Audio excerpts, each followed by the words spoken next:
quand on lit la paracha de Balak, et bien sûr qu'il va aller demander à Bilham de venir prononcer des malédictions à l'encontre du peuple d'Israël. Et donc là, c'est l'occasion de parler de ce personnage ignoble. Ce n'est pas qu'on cherche à parler de lui, mais il y a des paroles de nos sages qui nécessitent une très grande explication. Nos chachamim, nos sages nous enseignent dans le Sifri, dans les Midrashim, sur le pasouk dans Parashat Vezot HaBeracha, au moment de la mort de Moshe, il est dit Velokam navi od beIsraël ke Moshe, asher yedao Adonai panim el panim.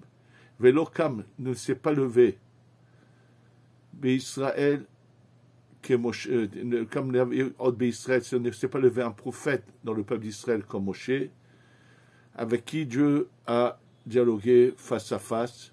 C'est pas un dialogue, c'est marqué Yedao Lashon Da'at, mais comme ce n'est pas tout à fait le moment de développer cela, ce que je veux surtout, c'est ce que les Chazal, nos sages, viennent enseigner par rapport à cette phrase.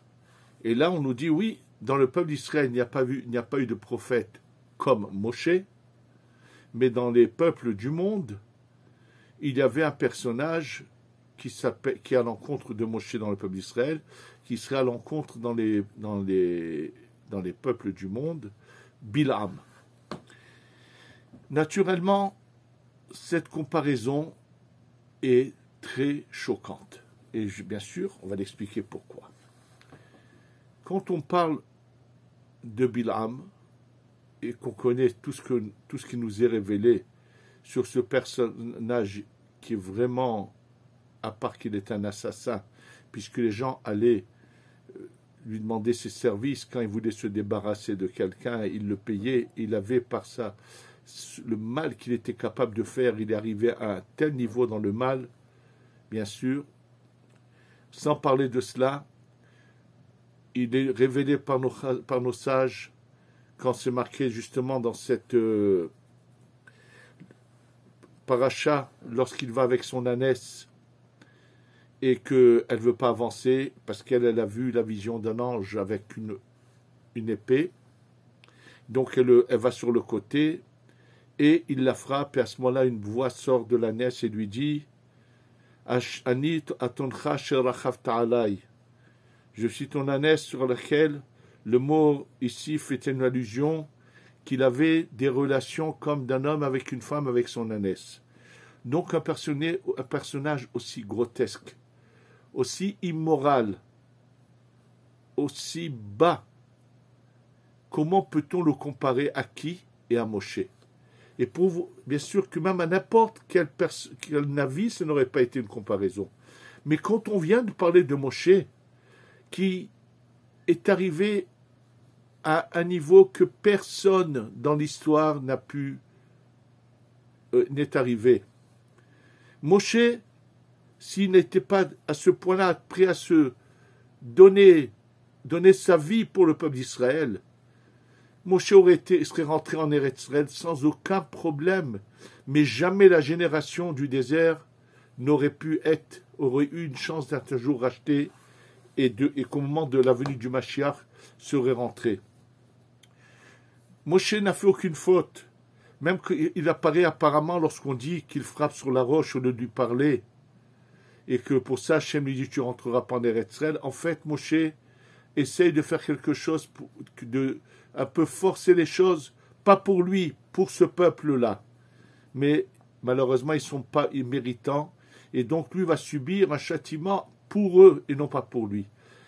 Donc on est en face du personnage qui, de son vivant, est devenu spirituel, qui à travers lui va être donné la Torah, une lumière infinie d'Hachem. Même après sa mort, il se révèle dans le lieu où Rabbi Shimon ben Yochai étudie avec ses élèves, qu'à chaque fois vous verrez dans le Zohar les mots Ra'ya Mehemna, qui veut dire le berger de confiance. C'est Moshe qui se révèle et qui continue même après sa mort à enseigner la Torah.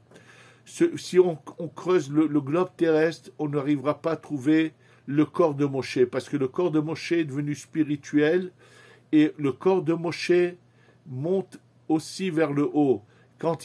Mais simplement, sa neshama se sépare parce qu'il monte beaucoup plus haut, et son corps, on ne sait pas dans quel monde il est arrivé. Donc, on est vraiment devant une comparaison qui n'a apparemment aucun sens.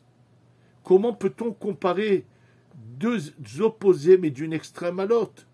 Et on veut dire que Bilham, dans les peuples, est à l'encontre de Moshe. Il y a quelque chose qui ne va pas ici. Bien sûr, dans le pshat, on n'a pas de commentaire. Attention, tous les commentateurs se sont posé la question et ont cherché à expliquer quel était le sens de cette phrase. Chacun a écrit ce qu'il a écrit, mais je pense que si on veut vraiment avoir le cœur net et comprendre la profondeur des choses, alors on va devoir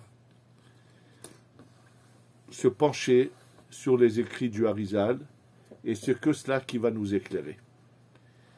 Alors déjà, pour se faire une idée, il faut savoir, je vais vous répéter quelque chose de très important, que chaque personnage dans l'histoire a un lien ou avec Caïn, le fils d'Adam Arishon, ou avec Hevel, les deux garçons d'Adam Arishon.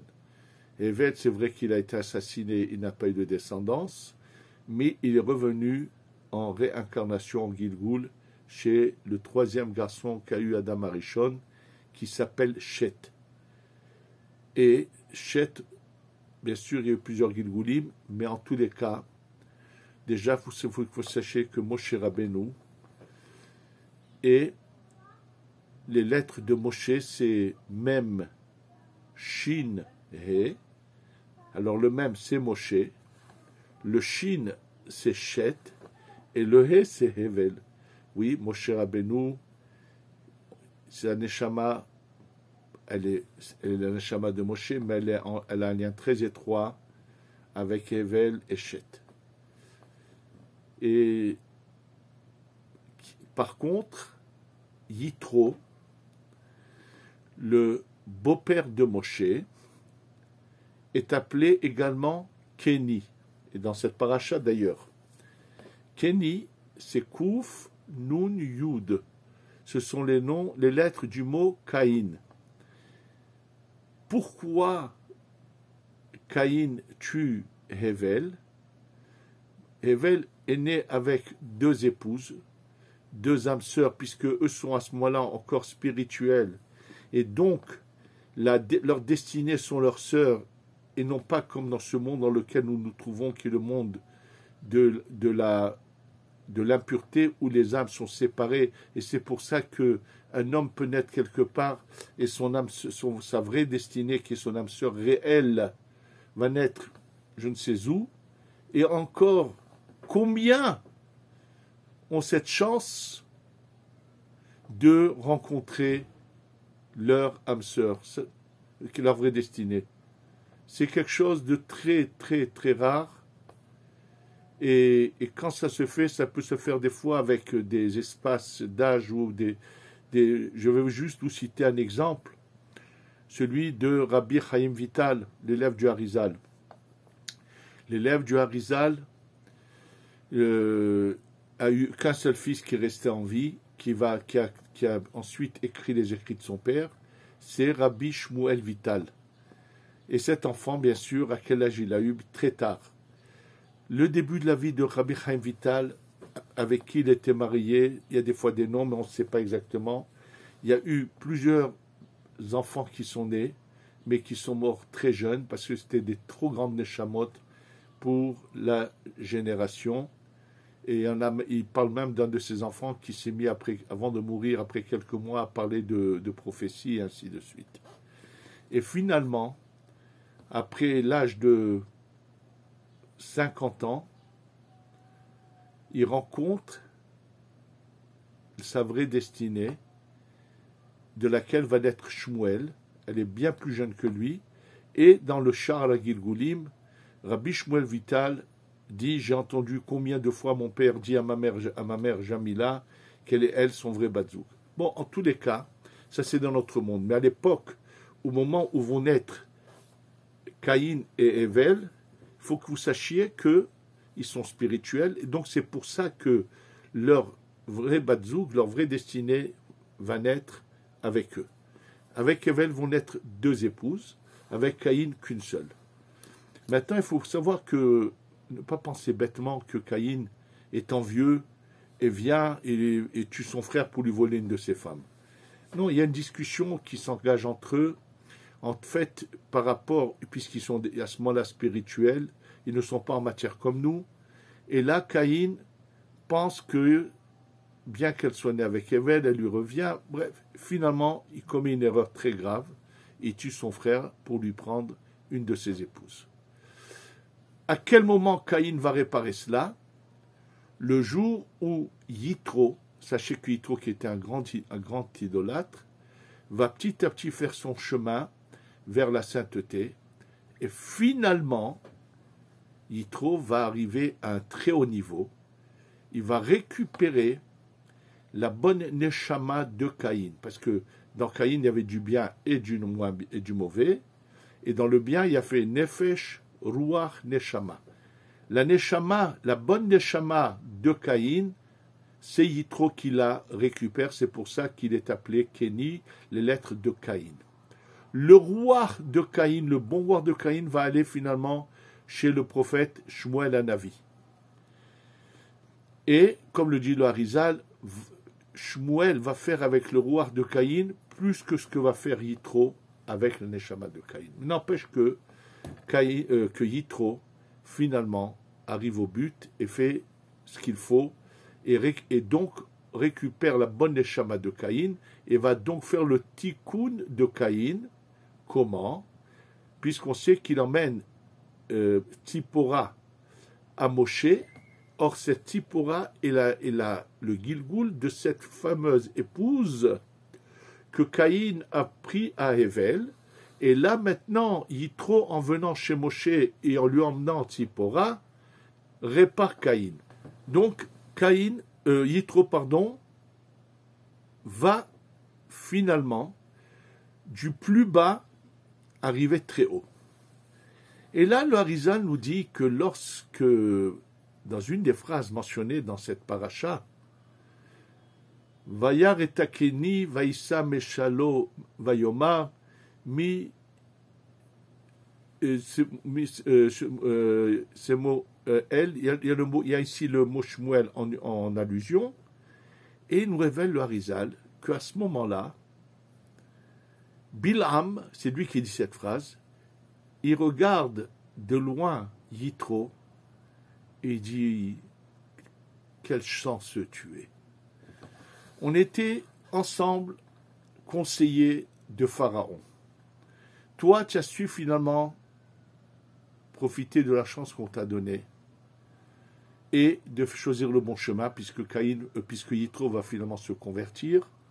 Ça se passe par étapes. D'abord, il abandonne l'idolâtrie, et étape par étape, Yitro devient, bien sûr, un grand personnage.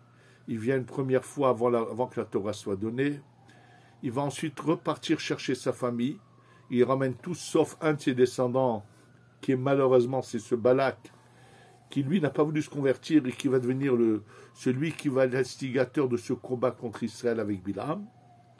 Mais lui, Yitro, va avoir la chance finalement d'arriver en Eretz Israël avec sa descendance, de rentrer en Eretz Israël. Et d'ailleurs, il est ici enterré en Eretz Israël, nous le savons. En tous les cas, donc, qu'est-ce qu'il dit? Qu'est-ce que nous révèle le Harizal? Que Bilham dit, toi, tu as su prendre la bonne neshama de Caïn, te convertir et devenir ce que tu es devenu. Et lui, Bilham, n'a pas su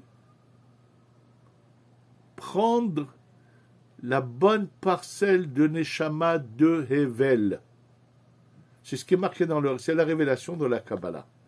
Donc déjà, on voit que ce Bilham, il a un lien avec Moshe, puisque je vous ai dit déjà que Moshe est la réincarnation de Hevel, mais à un niveau bien plus élevé. Alors bien sûr, tout ça est à comprendre. Pour comprendre cela, il faut étudier un des sujets sur lequel est fondée la Kabbalah. Le but de la création de Dieu, c'est les hétives. Akadosh Baruch Hu veut faire du bien, et pour nous faire du bien, il fait en sorte qu'il y ait un choix entre le bien et le mal, qu'on reçoive la bonté de Dieu, que si on est méritant, pour ne pas manger le pain de la honte. C'est-à-dire que ce qu'on reçoit, on le mérite. Et il faut que vous sachiez une chose. En général, quand on voit le pshat, on s'imagine que tout commence dans ces premiers versets de la Torah, où on nous parle de Adam Arishon qui se trouve au Gan Eden. Eh bien non, ce n'est pas le début des choses, sachez-le. Question toute simple. Si on doit être méritant, pourquoi Adam Arishon serait-il dans le Gan Eden? D'autant plus que, il faut que vous le sachiez, la source des nations, des âmes des nations, se trouve en dehors du Gan Eden, et le Satan qui veut piéger Adam Arishon est également en dehors du Gan Eden, et comme nous l'enseigne le Harizal, que le Satan tournait 2 fois par semaine autour du Gan Eden et cherchait à dialoguer avec ceux qui sont à l'intérieur, et nous dit le Harizal, ceux qui le connaissent ne se laissent pas piéger, et Adam Arishon s'est laissé piéger. Déjà, on sait que dans le Gan Eden, il n'y avait pas que Adam Arishon dans lequel étaient inclus toutes les âmes du peuple d'Israël jusqu'à la venue du Mashiach, mais qu'il y a d'autres âmes. Ça oui, le Harizal nous le dit également dans un autre livre à lui, le Sefer HaGilgulim, pas le Sha'ar Gilgulim, qu'il y a des Neshamot qui ne se sont pas laissés piéger et que nous rencontrerons dans le 7e millénaire après la venue du Mashiach. Mais l'histoire ne commence pas là. Donc, comme je vous ai dit, qu'est-ce qu'a fait qu'Adam Arishon se trouve dans le Gan Eden?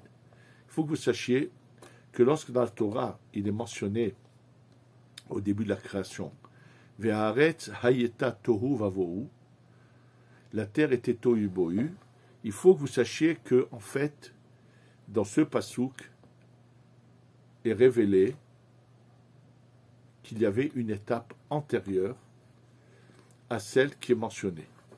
Les Chazal, nos sages, nous en parlent en nous disant que Akadosh Baruch Hu aya boner olamot ou mahrivam, il a créé des mondes et il les a détruits. Que Dieu préserve de penser que c'est lui qui les a détruits, comme on aurait l'impression dans les paroles de nos sages. Ce que je vous dis, c'est marqué dans le Zohar.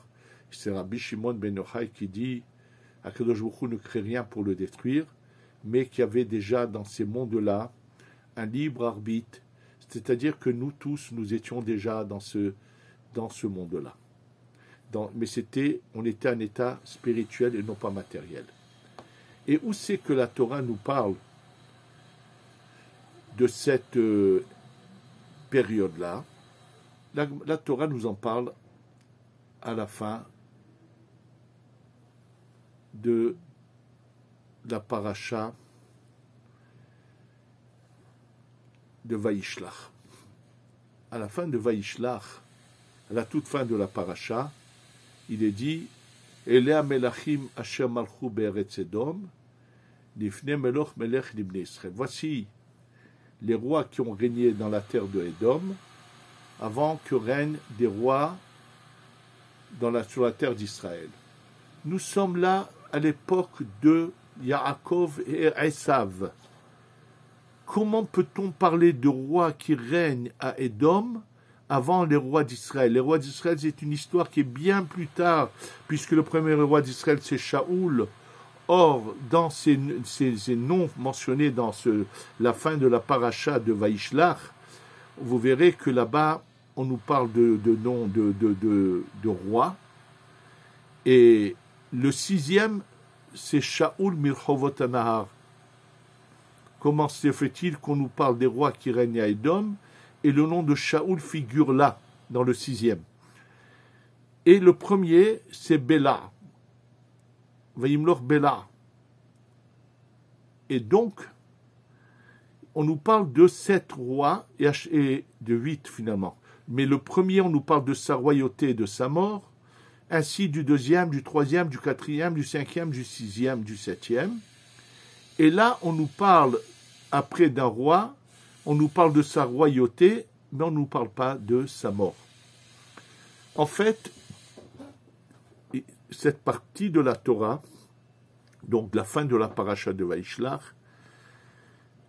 ne parle pas du tout d'une histoire passée dans d'une époque où il y a des rois qui s'appellent comme ci, comme ça, qui sont là, puisque je vous dis quel est le rapport de dire des rois qui règnent à Édom avant que règnent les rois d'Israël.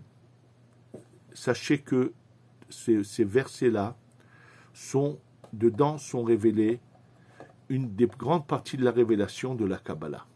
C'est-à-dire que finalement, là-bas nous est révélé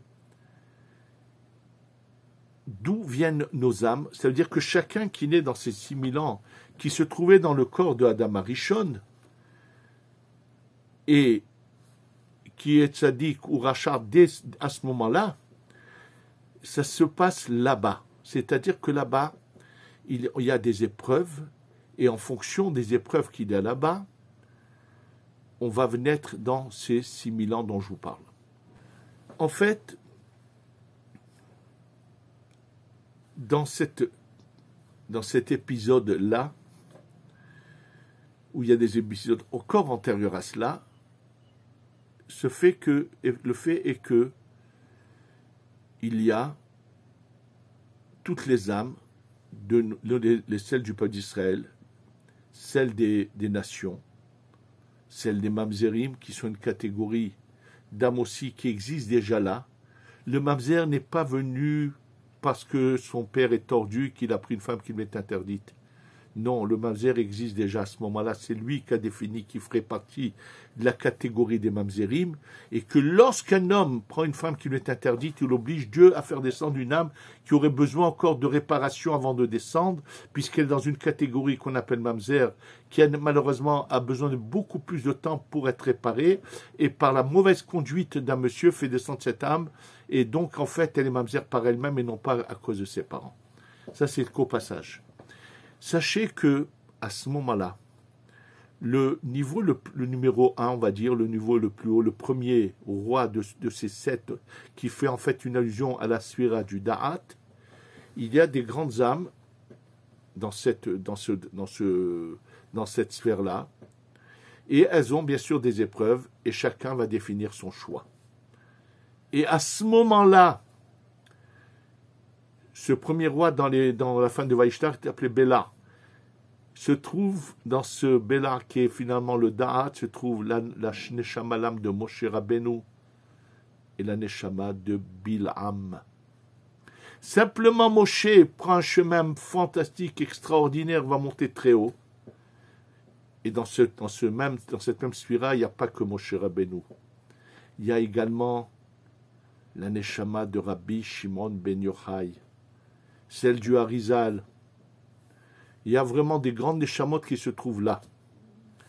Mais Bil'am, lui, va choisir le chemin opposé. Et il en est de même pour tous les niveaux. Au 6e niveau, il y a déjà l'âme de Shaoul Améler qui va devenir roi plus tard, qui lui en fait n'est pas lié à la sphira de la Malchut, mais à la sphira du Yesod.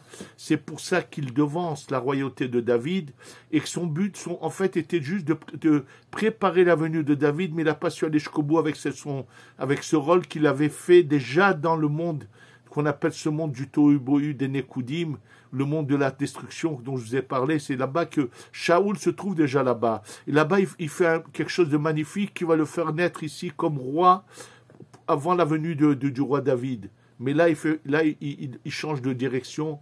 Au lieu de rester jusqu'au bout intact, il fait tchouva finalement, mais il fausse son chemin, il se trompe.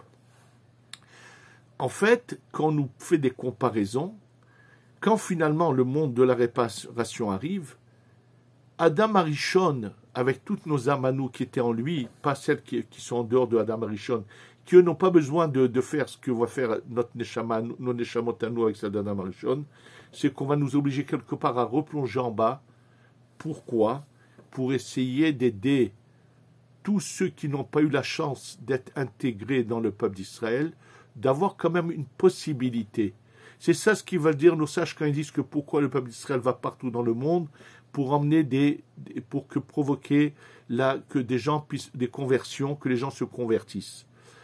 Et donc, c'est là-bas que, alors Bilham a très mal agi là-bas dans ce monde-là du Tohu, qui est antérieur à la création de ce qui est marqué dans la Torah, le monde des Nekoudim, comme ça est appelé dans le monde de la Kabbalah, et malheureusement, on lui donne une chance, et s'il avait rattrapé le tir, comme on dit, il aurait rattrapé et avait choisi la bonne voie, il aurait été l'égal de Moshe Rabbeinu. Mais malheureusement, il va rester la tête.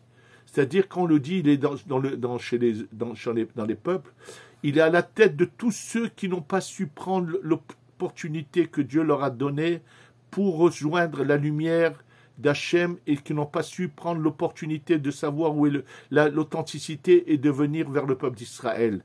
Lui, il est la pire des calamités, la pire des horreurs, parce qu'il a un potentiel énorme et qu'il n'a pas su exploiter. Il est à la tête de tous ceux qui n'auront pas le même potentiel que lui, qui ne choisissent pas la bonne voie, le bon chemin. Eh ben, ils ont une source qui est Bilham. De la même manière que Moshe est la source de l'âme de tout le peuple d'Israël. À travers lui descend la lumière du Da'at. Il est l'âme du peuple d'Israël. Donc l'âme du bon, du meilleur, de ce qu'il y a de plus parfait. À son encontre, la pire des calamités, celui qui a un potentiel énorme, qui ne sait pas l'exploiter, c'est Bilham. C'est dans ce sens-là qu'est faite la comparaison. Et c'est pour ça que lui le sait. Et quand il voit que qu'il voit que Yitro, qui a pris lui, il aurait dû être avec Hevel, avec Moshe. Et quand il voit que Yitro a su lui choisir, il a du remords, mais c'est trop tard. Finalement, il va mourir comme il l'a été, comme dans cette vie de déboire. Et malheureusement, dans l'histoire, il y en a qui ont su aller dans le bon sens, donc venir. Et il y en a malheureusement qui ont fait l'inverse, qui avaient eu la chance de rentrer dans cette entité du peuple d'Israël et qui vont être éjectés, qui vont tomber, mais avec la chance de pouvoir revenir.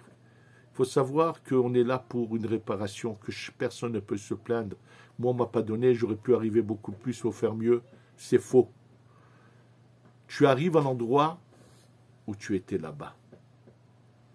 Et prends le potentiel qui est en toi, exploite-le, arrive à la perfection. Il ne reste plus beaucoup de temps, le Mashiach est proche. Et après, ça sera l'étape suivante. Donc ne ratez pas l'opportunité, chacun doit se dire, j'ai un potentiel que Dieu m'a donné, je l'exploite et je vais jusqu'au bout avec. Face à Hachem, qu'on arrive tous à comprendre le sens de notre vie, faire le tikkun, la réparation qu'il faut, et qu'on puisse jouir bientôt de la lumière pour passer à l'étape suivante, où il y aura bien sûr aussi un libre arbitre, et qu'on saura toujours choisir le bon, à tous les niveaux, savoir toujours choisir le bon, qu'Hachem nous éclaire, qu'on aille toujours dans ce sens-là, et qu'on ait la Goula Shlema. Amen, ve Amen.